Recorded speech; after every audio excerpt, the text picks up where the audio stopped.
Welcome. I'm Karen Harrison, and this is the Reiki Call podcast for October 2024. And tonight, my guest is Kathy Golden, talking about Reiki and caregiving. So, very excited to have her. Before I introduce her, we're just going to begin with a brief grounding and centering experience. So, if you have Reiki, I just invite you to activate your Reiki. If you're new to Reiki, just call on healing energy. And I just invite you to breathe in the Reiki healing energy.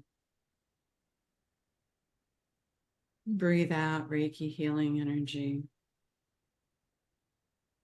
And now intend to pull that energy from the earth up through your body on an inhale. And exhale, sending the energy down and out your feet, deep into the ground.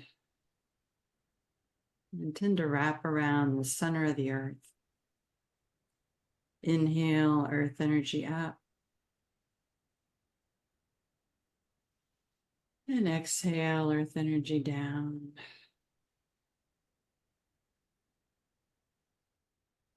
And now this time we're going to breathe up and out. Intend that the energy go out your crown and around your body, down to the ground, clearing your energy field. And again, up, out around your crown, down to the ground, clearing your energy field. And one more time, up, out, and down. And we call on the Most High by whatever name you call it. And ask for the enlightened beings to be here with us for this Reiki call. We intend that each of you receive blessings as a result of joining us. You're blessed by the information we share. We're blessed by the Reiki energy that we give during the podcast. And we're grateful for each one of you and the light and love that you are and that you share in the world. And we affirm that each one is receiving exactly whatever it is that you need from our experience tonight. We also intend to send Reiki ahead for our election process and to all those affected by the hurricanes Helene and Milton, and for peace in the Middle East. We envision a world that is safe and healthy for everyone, with food for all, shelter for all, peace for all. And so it is. Blessed be. All right. So welcome to the people that have just joined us. So I am very happy to have Kathy Golden here.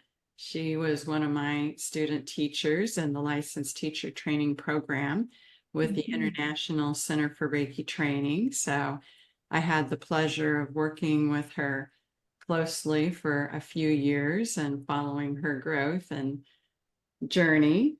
And Kathy, besides being a licensed Reiki master, teacher and mentor teacher with the International Center, is the owner of the Golden Reiki Center, certified Akashic practitioner and teacher. So she teaches Akashic record classes and does sessions, Reiki healing sessions and classes, all levels.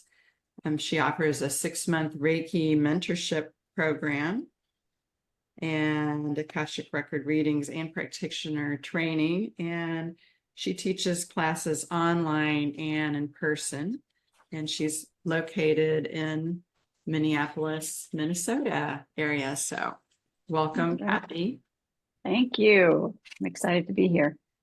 Great. So tonight we're going to talk about your caregiving journey of caring for your dad. And I know you did that over several years and Mhm. moved around to be with him. And you want to just tell us a little bit more about what that situation was? Sure. So I cared for him starting during COVID. So that was a big jump. I was living in California at the time and had been living in California for 30 years. And we discovered I have three siblings, and we discovered during COVID that he had been forgetting to eat. And we just realized that it was time. He was 91 years old, almost 92, and had been living really independently for a long period of time. But we could tell that was about it. And I had remembered way back to when I first started my Reiki training, I thought I would like to be doing a job that would allow me to care for my dad when he needed that to happen. And lo and behold, it happened right in the middle of COVID. So we started taking care of him, my sister and I, when he was about 75%, I would say, independent, and then brought him all the way through with home care. We did all the home care to the last 9 months when really he needed 100% care of feeding and dressing and toileting and standing and sitting and getting in bed and out of bed. And so all things caregiving by the time he passed. Wow. Yep.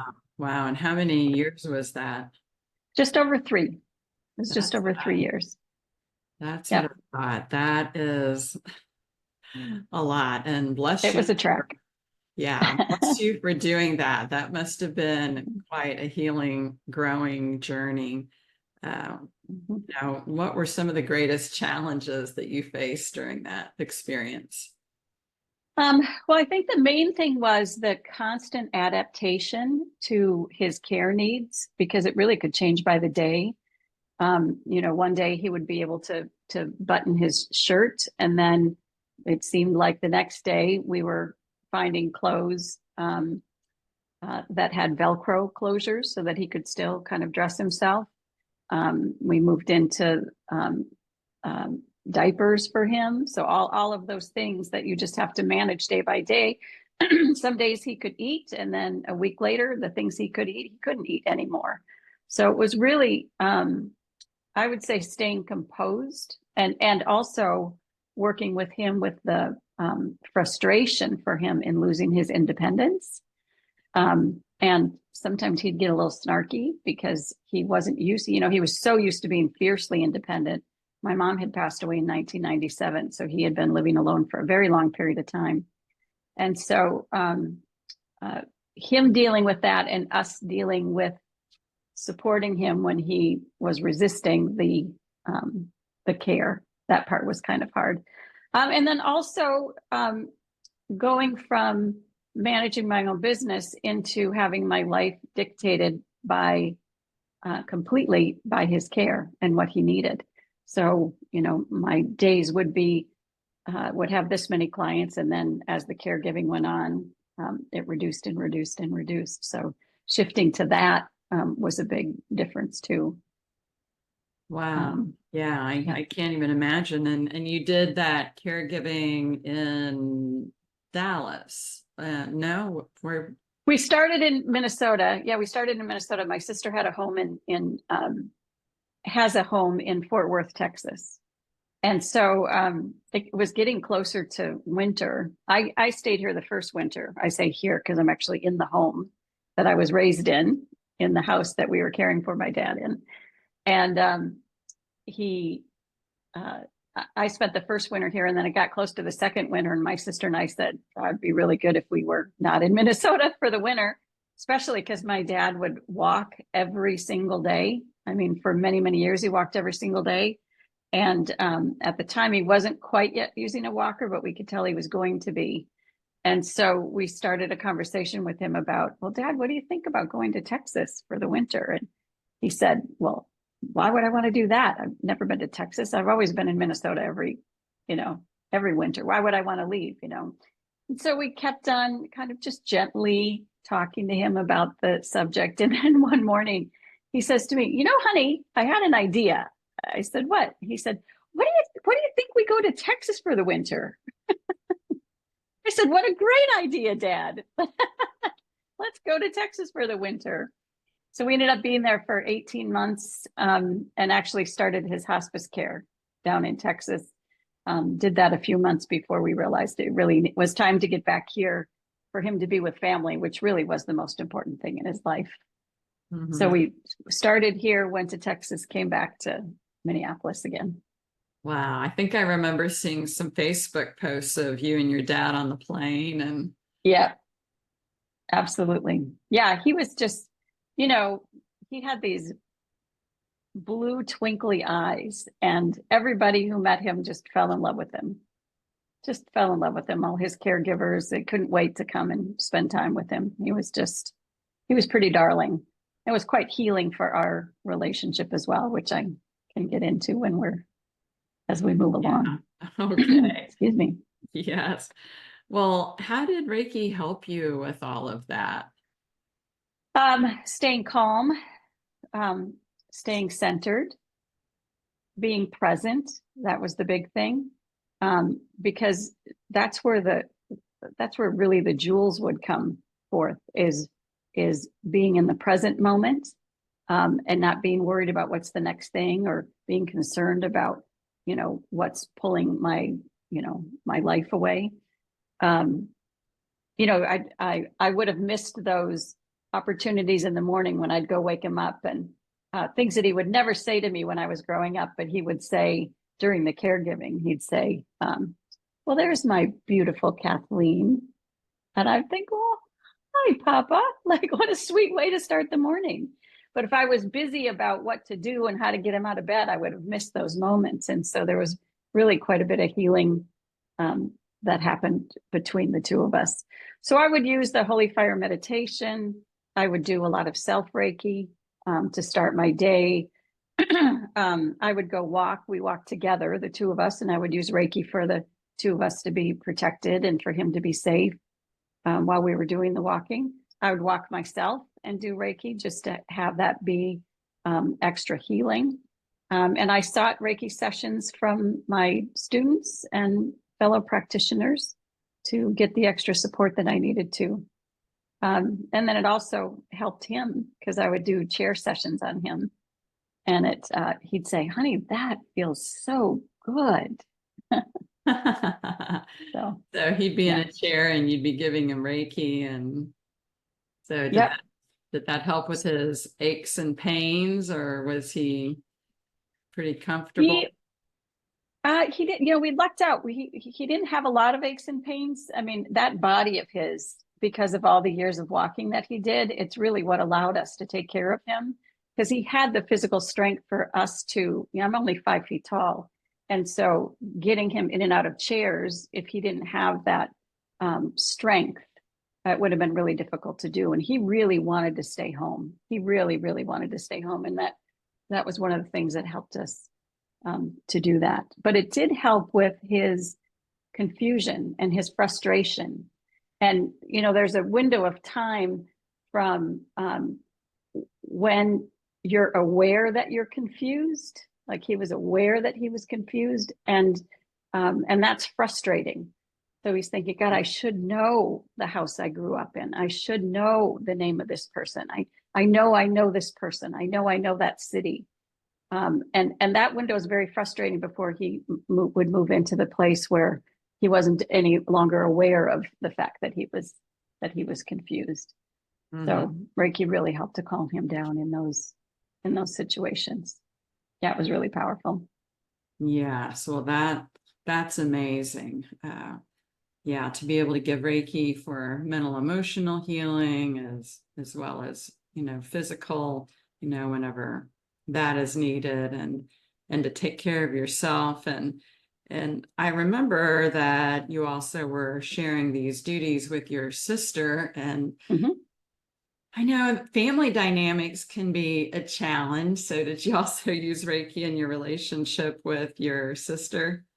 Yes, I did use Reiki with my relationship with my sister. She was not as I didn't give sessions to her, but I would use it because we're two completely different people living in the same house, sharing these caregiving duties. And she's much more structured, and I'm not. I mean, I certainly have. I'm organized, but I'm not quite as structured, and live a little more spiritually. She lives a little more. Trying to say it without. I don't want this to sound demeaning. She lives inside of a Catholic denomination, and mine's a little more open. So it worked for us to be able to focus on the end game, as we used to say, keep our eye on the prize. And the eye on the prize was to make sure we took really good care of our dad, and to make sure that he could stay home. And then she and I would work out whatever needed to get worked out on the other end. Yeah, all the details, and taking turns living in Dallas, right? And yeah. And you had moved your whole business from California to Minneapolis. Wasn't this part of the reason? Yes. So that was a COVID blessing. I mean, I wouldn't have been able to move my business from California to Minnesota or Dallas if we hadn't started teaching online and doing sessions online. And thankfully, many of my California clients were more than happy to switch to remote healing sessions, which was wonderful. And then now I have a Reiki space here in Minneapolis, but everything was remote for that window of time. So it was, it was challenging to get used to that. And to continue to build the business in a location where I wasn't. So. Well, yeah, that is a definite blessing of the pandemic, to be able to do classes online. As we'd always been doing some sessions, distance and remotely. So yeah, just allows so much more flexibility. Yeah, I think more people were interested in remote sessions when the in-person sessions were no longer an option. And so they were more willing to try them. And I loved how beautifully it transitioned. Yeah, it was really great. Yes. I still have many, even though I've been away from California for 4 years.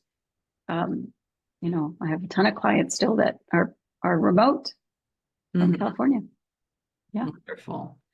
So coming back to your dad, how was Reiki part of your relationship with your dad? Oh my gosh, we had so many conversations. So my dad was raised Catholic. His brother was a Catholic priest, my uncle, my favorite human being. And although I wasn't any longer practicing, I wasn't practicing Catholic at that point. He and I connected through spirituality. We connected through our spiritual beliefs. And sometimes he would say, when I was giving him a Reiki session, he'd say, "What are you doing? What is it that you're doing?"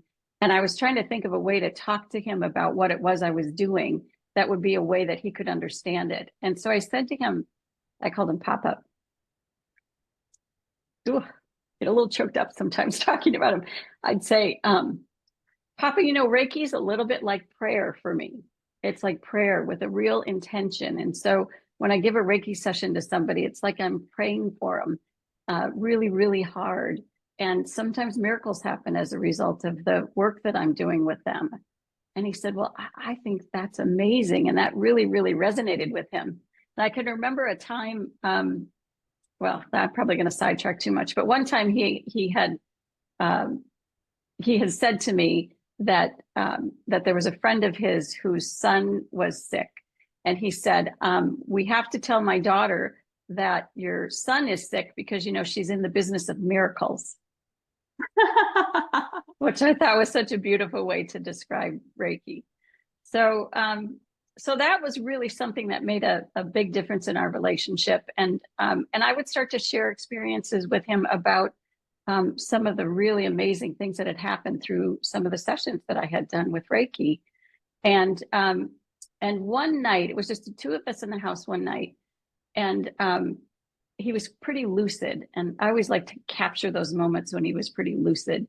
And he listened to me share for a while, and he said, "Honey, you he said, I was taught what to believe. I was taught what to believe, but you found your own way. And he said, and it seems like you have a relationship with God that's way more personal than what I have. And I love that. And, Ah, that was an absolute game changer for me. And I think a game changer for us too. And it was really out of sharing my experiences with Reiki and my relationship with the divine, or for me, it's God, that really opened that up for the two of us. And he, I was surprised to find out, for somebody who's such a devout Catholic, that he was afraid to die. He didn't believe that there was life after death. And I said, well, that's like a basic of the Catholic faith. They said there's life after death. And he was an accountant by trade. And he said to me, honey, it just doesn't make sense. You can't take all of the people that have ever lived on this earth and find a place that's big enough for all of them.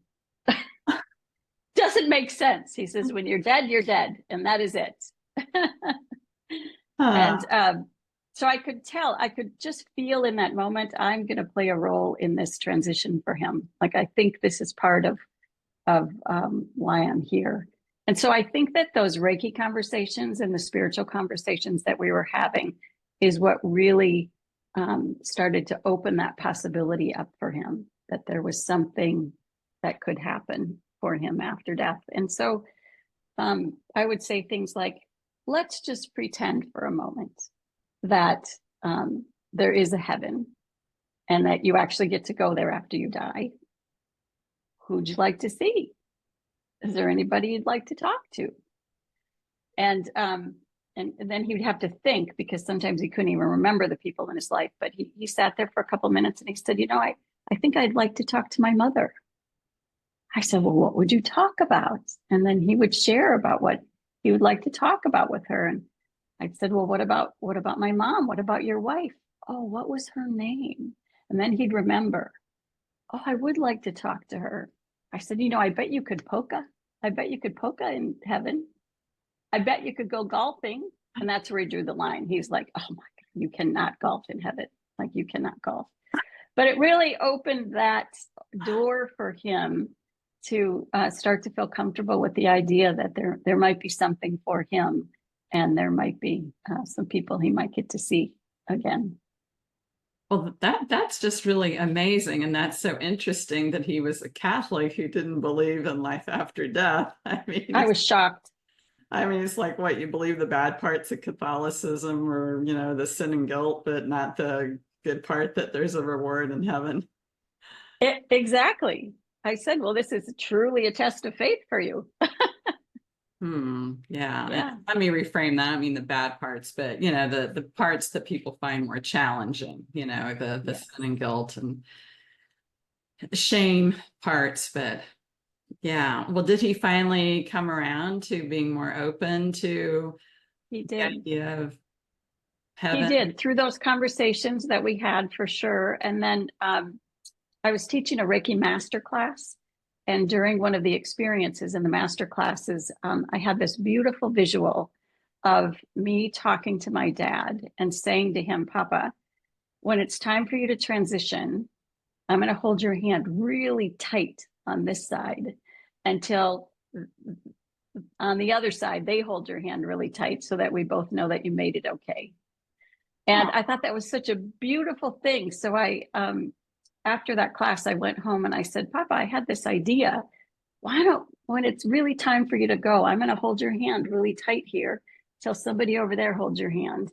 And then we'll make sure you get there okay. And he got all teary eyed and he goes, oh, I think that's a beautiful idea. And that was actually what we did. And so I think that gave him comfort. But again, that was in a Reiki class that I received that guidance and information that really brought him a lot of peace. Yeah. Well, what was that like at that time of transition? Did you get to be there with him? Yeah, there were so there's four of us kids, my two older brothers and my sister. And it was, it wasn't a tragic passing. It was a beautiful transition. There was nothing my father wanted more than to be a good father and have a family. And just to digress a little bit, I mentioned that his brother was a Catholic priest. And when he was asked if he wanted to be a priest, he said, no, I want to get married and have a family. And forever, that was the most important thing in his life. And so for him to be able to be there with the four of us around him, supporting him in that transition at his home, I think just meant the world to him. Mm-hmm. And so when I could tell, we kind of kept visual the night before, and we could tell that he was, getting close to probably minutes away. And so I got real close to his ear and I said, okay, Papa, remember our pact. And I said, I'm going to grab your hand and then I hold tight till somebody over there grabs the other hand. And then my siblings fell in suit, and one brother held one hand and my sister and other brother held his other hand. And we just held him. And he used to love to do a prayer reading every day. And so we did his daily prayer for that day. And we sang some songs that we used to sing as kids when we'd be driving up to a cabin that we stayed in northern Minnesota. So 6 of us piled into the station wagon and we'd sing these old songs. And so we started singing those, and then we could just tell when it was time. And we all said, you did a great job. Thank you. Go be with Mom. And he did. Wow. It was really beautiful. It's really, yeah, it's really touching. Yeah. Yeah. Thanks for sharing that. I mean, did you see any like special light or anything, that have any special experiences at transition time? Well, I could feel it. I also know that his although his body got cool, his hands stayed warm for almost 2 hours after, which was pretty extraordinary. I loved that. We as I said, we kept kind of a night vigil on him. We took turns being with him just privately the night before he passed. And he would go through this motion where his breathing would slow and then his hands would go up into a prayer position. And he would be looking up as if he was kind of preparing himself. And then his arms would go down back over his chest again. Maybe 2 or 3 minutes later, his hands would go up and he would look up, even though his eyes were closed. So you could tell that connection was beginning to happen. Mm-hmm. And so that was pretty amazing to watch when he was what looked to be unconscious, but clearly connecting with what I say is the divine for sure. Mm-hmm. Yeah. Wow. It was amazing. Well, yeah, that is amazing. And I'm just looking at Jackie in the box below you, and she's had training as a death doula. So it's just, yeah. Is there something you wanted to comment on regarding that, Jackie?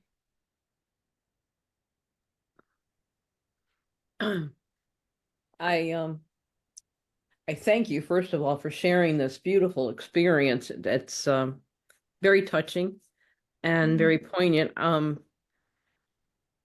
The depth of it was beautiful.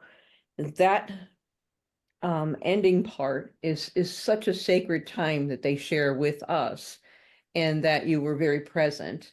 I'm just about ready to do volunteer work at hospice after my end of life doula work. And ironically, I just came back from Philadelphia taking care of my sister who's going through some dementia stuff and some end of life stuff. And I credited Reiki for getting me through that difficult time. I too have a sister that is totally opposite from me. She's a nurse. Everything has to be done like this. And she took care of that part of it. And I told my sister when I came in, I said, I'm here to be the calming Zen sister. And what is it you want to do? And I could just feel her demeanor just calm down. So what you said, being the container that came in to be fully present, that Reiki calmness and centeredness and groundedness that ripples out. And so we come in and say, it's going to be okay. I'm here for you and I'm not afraid. And you can take this also. And I think that is what the process is.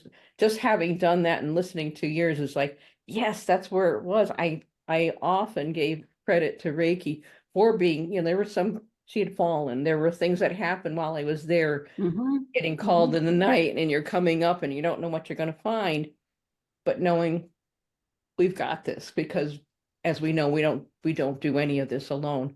When you're connected in such a way, and that you were able to be present for all of these moments is just a testament to our training, and that we are disciplined enough to hold on to that. So thank you for sharing that. It was wonderful. And I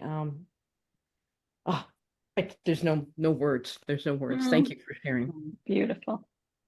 Thank you. Yeah. I mean, how many of you listening here have been a caregiver for, elderly parents or, or other relatives? Yes. So it is quite a journey.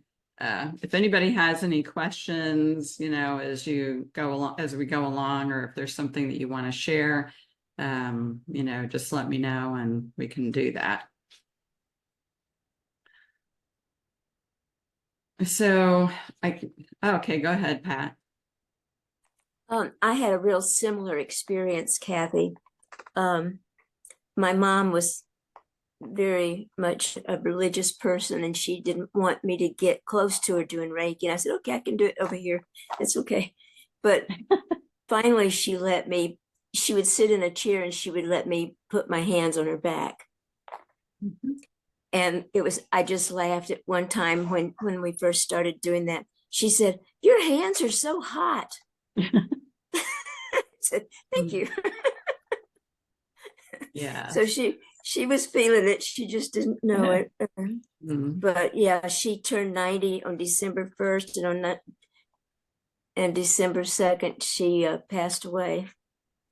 And she knew Dad was waiting on her. She told me that all the time, that he was just waiting on her, ready to pull her up. So, but COVID took her. Oh, yeah. I'm so sorry. I think she was ready. Very ready. 91 is a nice year. It's a nice long life. Well, bless you. I took care of her for 4 years, and then I had to put her in a nursing home because I couldn't do it anymore. She was falling all the time and I couldn't pick her up. And so I spent a lot of my time with her in the nursing home, but at night, I went home, and so both of us could get some sleep. But yeah, I cherish that time. Yes. Thank you for your story. You're welcome. Yeah, we all do what we can, according to our abilities and situation and work and all of that. Well, Kathy, can you tell us a little bit more about how Reiki helped your dad? Boy. Well, the Reiki itself did, as I said, giving him Reiki sessions. I really think the primary thing, Karen, is the conversations that we were able to have that allowed him to transition more powerfully. I don't know that we ever really would have had a conversation other than what would be typical, trying to convince him that something is so. Like, of course, there's heaven, because that's the belief, versus his opinion of not. And I think the sharing of the experiences that I had in Reiki, and I shared with him that his brother would oftentimes come to me in a session or come to me in a dream, and that I felt that real connectedness to him. I had that connectedness with him when he was here, but almost even more powerfully with him since he's passed. And so I think that piqued his interest. Like, that wasn't something he'd really heard before. And without the practice of Reiki, I don't know that those conversations would have happened. Wow. So in a way, Reiki may have helped him connect a little bit more with his own faith. 100%. Wow. Yeah, I think it shifted his relationship to God. I think he could see something, versus a being on a pedestal that you have to revere. and I don't want to say anything that is disruptive to what, I'm a firm believer in anything that brings us closer to whatever we consider to be source. So whatever path anybody takes to get there, absolutely fine with. But I think for him, there was kind of this missing piece between that being to revere and him over here. And I think that this closed that gap, that he could see that he could have a more personal relationship to God for him.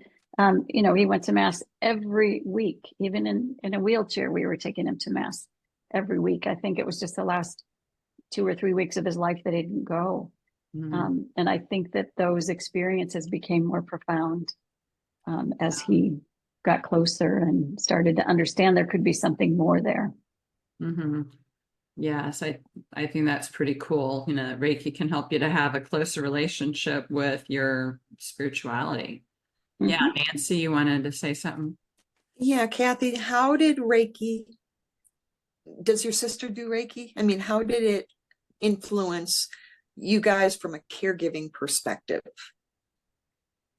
Well, I love what Jackie was saying, that it was almost like we could tell that this was the space she held, which was a little more, let's get moving, let's get out of the house, let's go for a walk, things like that. And then I held the space of that kind of centeredness and more serenity and more, not that I also didn't do the get out of the house and walk and things like that, but as far as the placeholder, that was the placeholder that I kept, and she had the placeholder that she kept. And I think we honored that. So, my sister doesn't practice Reiki, but, honors the fact that I do. Yeah. Did that answer your question, Nancy? Okay. All right. Well, good. Well, what about on those days when you're just worn out and you don't have anything left to give? What did you do? Well, there were a lot of those days, and as it got to probably the last 9 months, it was hard. It was really hard. I remember a time in particular where I thought, maybe I need like a support group, because I was in Texas, and I didn't have, I'd left California where I had 30 years of friendship, and I had a network of friends in Minnesota, but we're now in Texas, and so I felt pretty isolated. And I thought, well, maybe I need a support group. So I called, the 800 number for Alzheimer's, and was talking to this gentleman who was telling me the support groups that were in the area, and how I could connect. And he worked with me on what were the best ones that would be a good fit. And we got done with that conversation. I was taking rigorous notes, and I was ready to go and thrilled with the information. And he said, "How are you?" And I couldn't breathe, because I can't remember the last time somebody asked, "How are you?" but where I could hear it. Sometimes people say, "How are you?" "Oh, I'm good, I'm hanging in there." But this was like, "How are you?" "Oh my God, I think I'm suffering. I think I'm exhausted." And so I would cry, honestly. That was one thing that I did. And then I would honor that. I would honor that I'm exhausted, and I would honor that I'm sad, and I would give space to those feelings, and then use Reiki to allow myself to get present again, so I could focus on what there was to do. But trying to stuff those emotions is never a good thing to do. And I did it fairly effectively for a while. And then I reached out I have, a couple of students that are really more like peers now. And, I would call them and say, "I got nothing." So you need to have people where you can say, "I can't do this another day," so that you can do this another day. And so I would reach out to the people who I could say that to, and there were no consequences to it. They could just get it and hear it, and then send me Reiki, and then I would get back to the experiences of joy. Get back to those experiences of joy. But it's hard, and you got to acknowledge that it's hard. I mean, Yeah. all the red lines that I had set up for myself. Well, when it gets to here, I'm not doing that. And when it gets to here, I'm not doing that. Guess what? All those red lines just get tossed away. I was up close and personal to parts of my dad's body I never wanted to be. Oh my God. That's just part of it. It's just part of it, Yeah. you know? Yes. And so I found and highly recommend doing things to really take care of yourself, because you just don't quite know the toll it's taking. And you have to, I found I needed to really honor those emotions as opposed to discounting them for later, because there'll be enough later. Yes. Yes. Well, that's amazing. I don't even know how you did that. You know, my caregiving journey with my mother involved going and supporting her when she was in a memory care unit and, you know, senior living center. And that's a much easier thing to do, I think, but still very difficult and stressful, you know, when Yeah. you see your parent declining and dealing with dementia. And, you know, my mother would, although she really wasn't a very religious person, you know, she was just convinced that she was going to hell. And, you know, one of my girlfriends told me, well, you just can't argue with people with dementia. It just isn't going to work, you know, so you just kind of find a workaround. So the story I would tell my mother is, okay, Mom, you're going to hell, but it's really more like a sauna than an inferno. And I said, So so good. you won't get toasted there, you know, you'll just get a little warm. And I said, I'll talk to God and I'll get you out. So you'll only be there about an hour. And she go, oh, okay. That's great.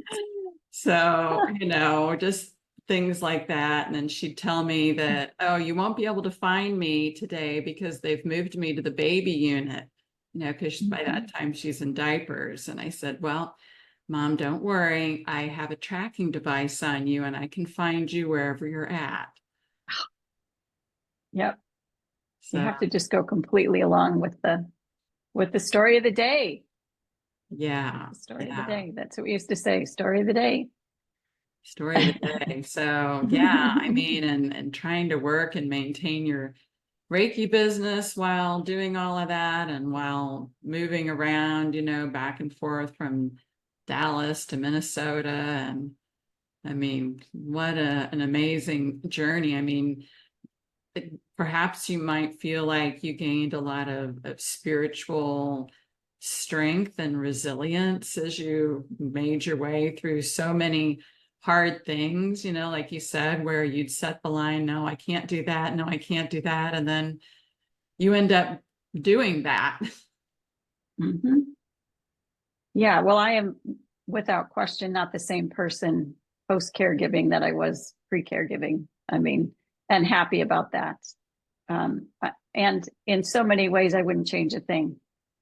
I can remember there's you guys are familiar, I'm sure, with the Reiki retreat that happens every year in Sedona, Arizona. And before he died, I went to the retreat in Sedona, and there's a labyrinth there. And I went to the labyrinth and set an intention for forgiveness, because I was feeling particularly bad about sometimes that maybe I'd lost my temper with my dad, or, maybe I was just a little snarky with him.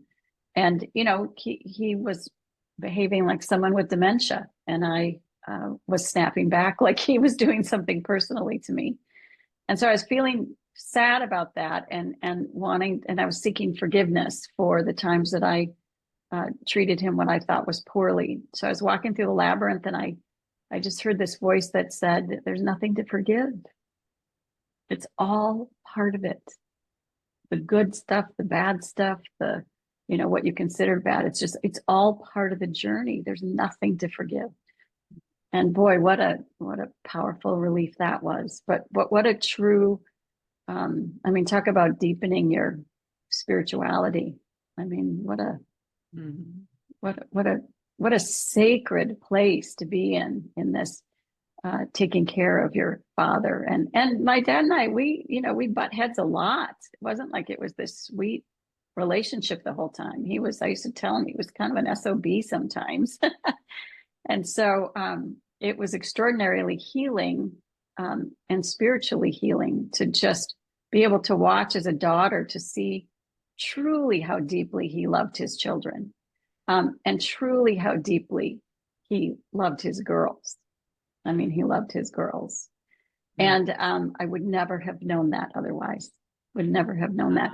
As kids, I think we are so in our heads about what we think they're thinking about us that we lose sight of what might actually be there. And so what a beautiful sacred journey it was to experience that. And since he's passed, every class that I teach now, I'm setting an intention for personal healing. And every session that I go into, I ask to be a clearer channel and to be more open and available for the work that I can get done. And not that I didn't do that before, but it's from a very different place now than it was prior to caregiving and his passing. Yeah. Well, I wonder if you could, reflect a little bit on what sort of gifts do you think that you got as a result of this caregiving journey? Like how did you grow and change? I would say a lot more patience. I always like to have things very well planned out. And I had this wonderful mentor by the name of Karen Harrison early on in my journey, who, when I had left California and I was in Minnesota and then I was in Texas, and I told her, I don't even know what to call home anymore. It's not like I had a home to go back to California, and I didn't have a home yet in either one of those places. I was just staying in places. And Karen said to me, well, we're just going to start calling you Gypsy Mama. And I took that on though, but I really took it on. I thought, okay, Gypsy Mama. And I thought to myself, okay, well, how if I just am okay with being where I am and doing what I'm doing and not worrying about what was the next, where was the next place to be? What I'm doing right now is being with my father and caring for him. And wherever I happen to be to do that is where I'm supposed to be at the time. Mm-hmm. So that was a big spiritual lesson for sure. Yes, I think that's amazing. And, I think that really speaks to a lot of people questioning, well, what is my divine purpose, or what's my purpose in life? Well, your purpose in life may be living with whatever is showing up for you at the time and seeing how can you make the most out of this wonderful opportunity, lesson, challenge, whatever it is. How can you grow through it? How can you be a more compassionate, wiser, gentler, calmer, more accepting person as a result of that experience? And it sounds like you got all of that and more. And then some. And more resilience and perseverance and absolutely. Wow. Yeah, just a calmness, just less frantic, a deeper connection when I'm asking for guidance through meditation. I feel like I've got more of a direct line. Almost feels like I just pick up the phone and have a little chat with Jesus whenever I need to. Yeah. Reiki really on the good. main line. Exactly. Jesus on the main line. Yeah. All of it. Yeah. Yeah. When I was kind of struggling with how to maintain my business and take care of Dad, and then after he'd passed and trying to regroup and reorganize and rebuild my business again, I remember sitting down and I'm a number cruncher, and again I like to plan, and so I was trying to figure out, well, what's the exact number of clients that I should be seeing every week to get to this end game, and it was just like pounding around my head and it wasn't making sense. And so I just set an intention and kind of said a prayer to, what is the number? What is the number? And I just heard this voice that said, just heal who's in front of you. Just heal who's in front of you. And I was like, I can do that. Yeah. This I can do. Yeah. And so that focus is very different than, you know, the rat race. I think I probably would have just stepped back into again. Mm-hmm. Yeah. And what about Reiki healing you afterwards? Because, you know, we don't come out of those journeys just like, oh, okay, they've passed on and now we're healed and recovered. I mean, that is a long process to recover. Yeah, boy, but that was news to me.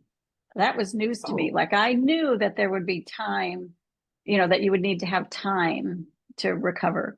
But I didn't know you needed time to recover. Like you need time. There's no question about it. So there's this I think for me there was this expectation that because the immediate relief of the burden of caregiving is gone, and I kind of thought that I had grieved fully. Like people would say, well, do you miss your dad? And I would say, well, I've been, you know, saying goodbye to him for 3 years. And so it really wasn't that way. But I was surprised to find that after you're recovering from caregiving, that's when the grieving starts. Like that's when I was missing my dad, was after that happens. And so and I had a wise woman say to me, give yourself no less than a year to recover. Give yourself no less than a year. And I was thinking, because I mean, I was back to work in, you know, I think I was teaching a Reiki class a week after his funeral. So it was, I kind of went right back into it. And that was a bad idea. It was a bad idea. It really didn't go well. So I needed to again take that time to really recover from the exhaustion. I never was a big sleeper. Was, you know, like I'd go to sleep, but it wasn't a priority. I was tired. I'm still tired. I still sleep a lot. And it'll be a year that he passed on the 31st of this month. Wow. And so, you know, I'm still in the process of reconnecting with myself post grieving. I'm in the process of, you know, just rebuilding what life looks like as this person who just lived through that.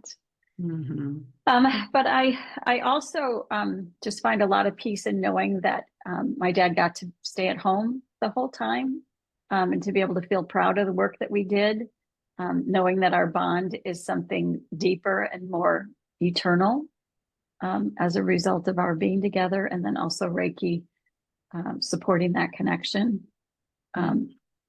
Receiving Reiki sessions has become a necessity, not just an option, to really, really heal. And like I said before, setting an intention prior to my teaching, setting an intention before I do a session, always asking for guidance in how can I be a clearer channel.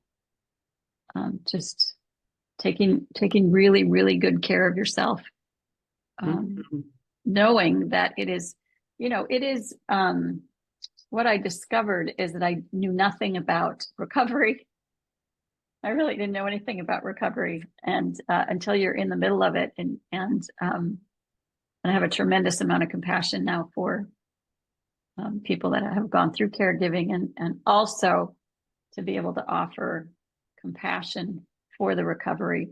I find many people are surprised at the fatigue, the real fatigue, like right down to your bone fatigue. And you have to honor it.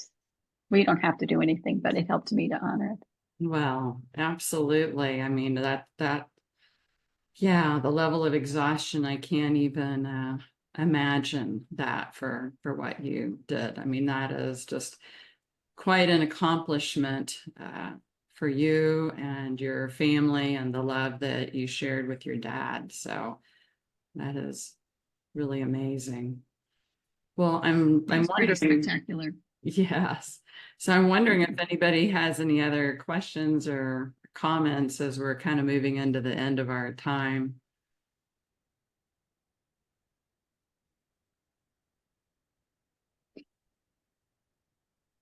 So, all right. Well, I don't see any. I just want to honor that. And yeah, self-care is so important. You know, self-care through it all, of giving yourself Reiki, receiving Reiki sessions from others, and doing whatever else, that you need, getting adequate sleep, eating well. And yeah, Nancy, was there something you wanted to share? Mm-mm. Okay. Oh, no.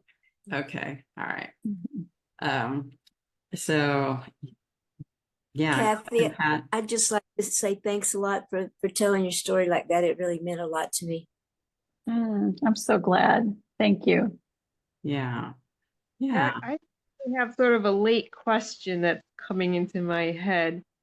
And you don't have to answer this, but I always, with people who do Reiki, like I'm always curious, and when they you mentioned Jesus, and I was just curious if you had anything to say more on the subject of, you know, Jesus as, a source of strength or part of your life and part of this journey with your dad.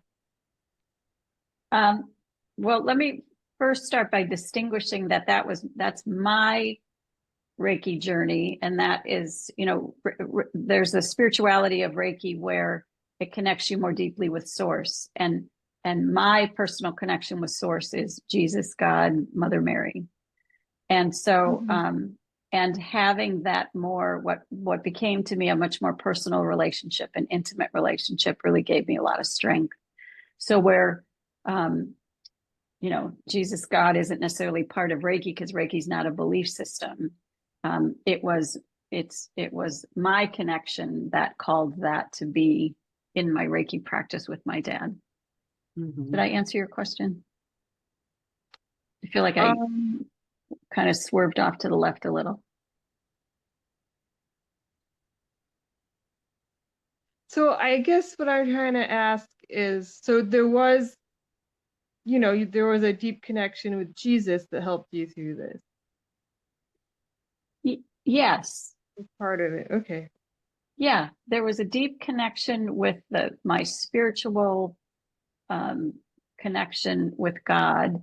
And in my Catholic upbringing, there was also a relationship that I had with Jesus that I would say rekindled, that sort of diminished a little when I left the Catholic Church, and then was able to rekindle again because it no longer needed to be part of a particular belief system. It could just be what it was, which was Yeah. pretty cool. Mhm. Thank you. Mhm. Yeah, I think just kind of ending with what Kathy said earlier, that rather than just, reading or hearing about spiritual beings, like God, Jesus, Holy Spirit, Mother Mary, or, if you're a Buddhist, Buddha, or, whatever religion you are, Reiki helps you to develop a more personal relationship with a spiritual being if you want to do that. And that is a choice, where it becomes, you're having an experience of spirituality than just reading about it. So I refer to that as embodied spirituality. And that's a lot of what Reiki does for me. So, well, Kathy, thank you so much for sharing your beautiful story. It was very touching and heartwarming, and I know resonates with so many people who have been caregivers or will be caregivers. And, it's, oh, beautiful, Jackie. You're so I don't know how to do that. Look at you go, Kathy. So thank you. And yes, next month I'm going to be talking with Jennifer Brodigan about Reiki in hospitals. So thank you all for tuning in, and we send you all hugs and love and some peace. Okay. All right. Good night. Thank you so much.